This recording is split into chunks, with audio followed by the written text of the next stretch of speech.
Hello students, welcome to my channel science explainer channel.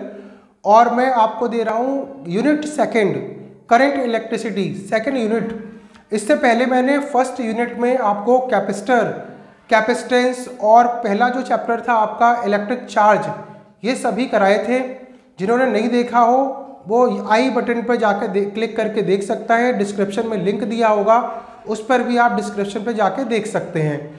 तो देखिए, start करता हूं मैं करंट इलेक्ट्रिसिटी, है ना, करंट इलेक्ट्रिसिटी। तो देखो, करंट इलेक्ट्रिसिटी स्टार्ट करने से पहले आप देखो, मैं बताऊं आपको इससे पहले हम लोगों ने इलेक्ट्रोस्टैटिक्स पढ़ी थी और उसमें ये हमने पढ़ा पूरे यूनिट में। यूनिट नंबर 1 में ये था कि अगर कहीं पर चार्ज स्टेशनरी हो तो उसके चारों तरफ वैद्युत क्षेत्र बनता था, और अगर आवेश कैसा हो, रुका हुआ हो, यानी कि उसकी जो वेलोसिटी हो वो जीरो हो, तब यहाँ पर हमारा केवल बनता था वैद्युत क्षेत्र। क्या बनता था?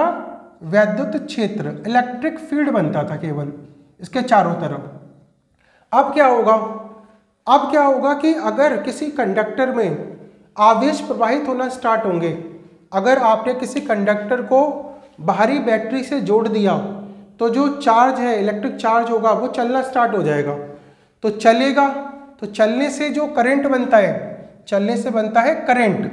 तो पूरे हम यूनिट में देखेंगे इलेक्ट्रिक करंट का फ्लो, वैद्युत धारा क्या होती है और वैद्युत धारा उत्पन्न होने पर एक किस तरीके से अलग अलग इफेक्ट डालती है, ये पूरा हम इस यूनिट में देखेंगे। ठीक है, तो इसमें पूरी यूनिट में ये देखेंगे। तो चलिए मैं स्टार्ट करता हूँ आपका इलेक्ट्रिक करंट क्या होता है। सबसे पहला तो यही टॉपिक है आपका इलेक्ट्रिक करंट। इलेक्ट्रिक करंट यानी कि वैद्युत धारा क्या होती है, इलेक्ट्रिक करंट क्या होता है। ठीक है ना, तो वैद्युत धारा क्या होती है, ये आपने 10th में भी पढ़ा होगा कि इलेक्ट्रिक करंट क्या होता है, वैद्युत धारा क्या होती है। तो देखो, अगर किसी कंडक्टर पर कोई, अगर आपके पास में कंडक्टिंग वायर है तो उसमें बहुत सारे इलेक्ट्रॉन होंगे, और इलेक्ट्रॉन कौन से? Free electrons.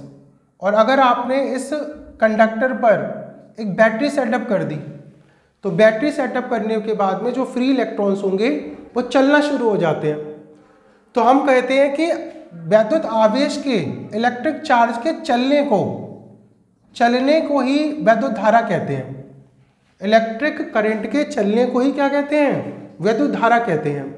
और अगर मैं इसकी मैथमेटिकल डेफिनेशन लिखूं तो किसी चालक में, किसी कंडक्टर में एकांक समय में प्रवाहित आवेश की मात्रा को वैद्युत धारा कहते हैं। The rate of flow of electric charge is called electric current. तो इलेक्ट्रिक करंट क्या होता है? I इक्वल टू होता है Q/T। एकांक समय में प्रवाहित आवेश की मात्रा को वैद्युत धारा कहते हैं। तो I इक्वल टू Q/T। इसकी अगर यूनिट निकालें तो इलेक्ट्रिक चार्ज की यूनिट होती है कूलाम और टाइम की सेकेंड, तो कूलाम/सेकेंड। और इसी को अगर हम कहें तो एक शब्द में साइंटिस्ट के नेम पर है एम्पियर इसकी यूनिट होती है, ए से रिप्रेजेंट करते हैं इसको। तो इलेक्ट्रिक करंट की डेफिनेशन क्या है?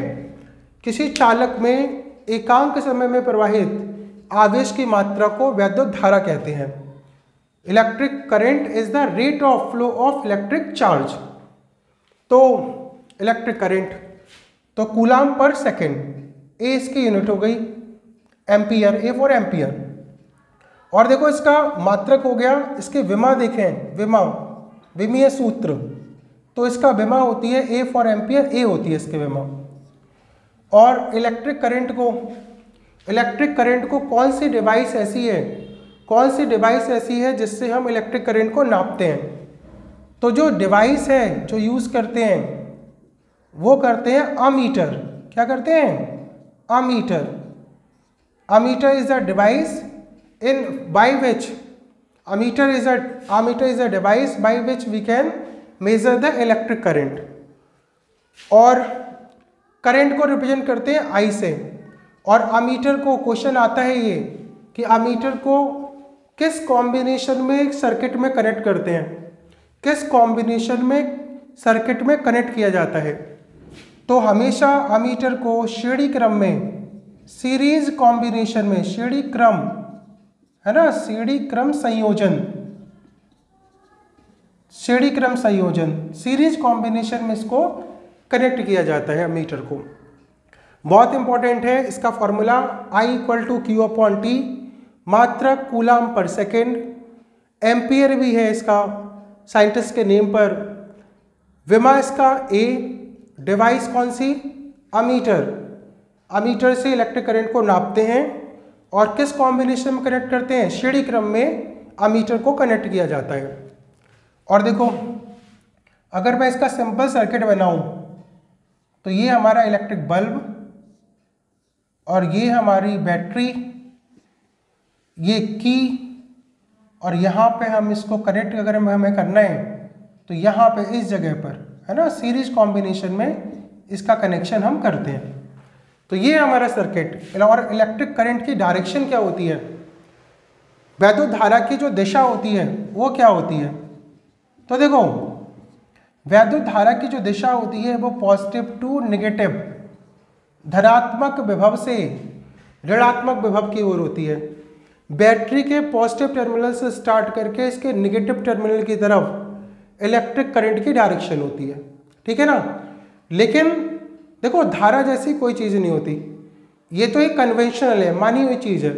चलने वाले होते हैं इलेक्ट्रॉन, और इलेक्ट्रॉन की जो डायरेक्शन होती है, इलेक्ट्रॉन के चलने की जो दिशा होती है वो इलेक्ट्रिक करंट के चलने के विपरीत होती है। यानी कि करंट चलता है positive to negative, positive to negative, लेकिन जो इलेक्ट्रॉन चलते हैं वो इलेक्ट्रॉन चलते हैं नेगेटिव टर्मिनल से पॉजिटिव टर्मिनल की ओर, बैटरी के ऋणात्मक सिरे से धनात्मक सिरे की ओर। तो इलेक्ट्रॉन की दिशा हो गई negative to positive terminal, battery के ऋणात्मक सिरे से बैटरी के धनात्मक सिरे की तरफ इलेक्ट्रॉन का फ्लो होता है। तो ये है इसके क्वेश्चन, इंपॉर्टेंट क्वेश्चन आपसे पूछे जाते हैं MCQ, और वन लाइनर क्वेश्चनों में भी इसके क्वेश्चन पूछ लिए जाते हैं। अब नेक्स्ट देखते हैं इसका कॉम्बिनेशन।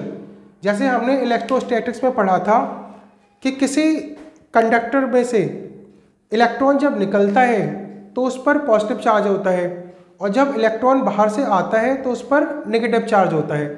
तो उससे इसका किस तरीके से लिंक है, चलिए वो देखते हैं। तो देखो किस तरीके से इसका कनेक्शन उससे होता है, उस फॉर्मूले से कैसे होता है। तो देखो ये भी आपका न्यूमेरिकल पर्पस के लिए इम्पॉर्टेंट है। क्या, Q = NE होता है, Q = NE, आपने फर्स्ट वाले चैप्टर में इलेक्ट्रोस्टैटिक में पढ़ा होगा। Q = ±NE, ठीक है ना। और Q यहाँ हमने पढ़ा IT, अभी हमने पढ़ा Q I क्या होता है, Q/T, और Q क्या हो गया यहाँ, IT।